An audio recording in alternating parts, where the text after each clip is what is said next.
ჯო ბაიდენის ქმედუუნარობის სკანდალი შეერთებული შტატების უდიდეს კონსტიტუციურ კრიზისად ფასდება. რესპუბლიკელები არ გამორიცხავენ, რომ თეთრი სახლის ყოფილი შტაბი საპრეზიდენტო შეწყალებებსა თუ აღმასრულებელ ბრძანებებს ავტომატური ხელმოწერებით ფულის სანაცვლოდ გასცემდა. აშკარაა, რომ ტრანზაქციული შეთანხმებები ფორმდებოდა. ვიღაც ასე უბრალოდ არ მიდიოდა ავტომატურ ხელმომწერთან. ფიქრობ, ეს იყო შეწყალება ფულის სანაცვლოდ. საიდუმლო სამსახურის მამხილებელმა მითხრა, რომ ბაიდენი დილაობით საკუთარი ოთახის გარდერობში იკარგებოდა. ეს გამაოგნებელი ამბავია. ჩვენ სისტემატურად გვატყუებდნენ. პრესაც გვატყუებდა. უნდა დავადგინოთ სინამდვილეში ვინ აწერდა ხელს ამ შეწყალებებს.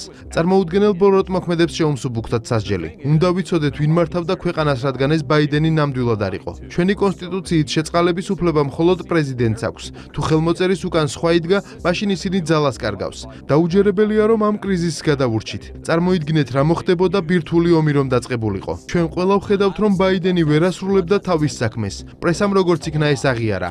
ყველაფერი იცოდნენ და ეს წერია ჯეიკ ტეპერის წიგნში. პრეზიდენტის უახლოესი გარემოცვა იღებდა გადაწყვეტილებებს. კონგრესში გამოძიების ფარგლებში პირველ რიგში ფაქტები უნდა დავადგინოთ.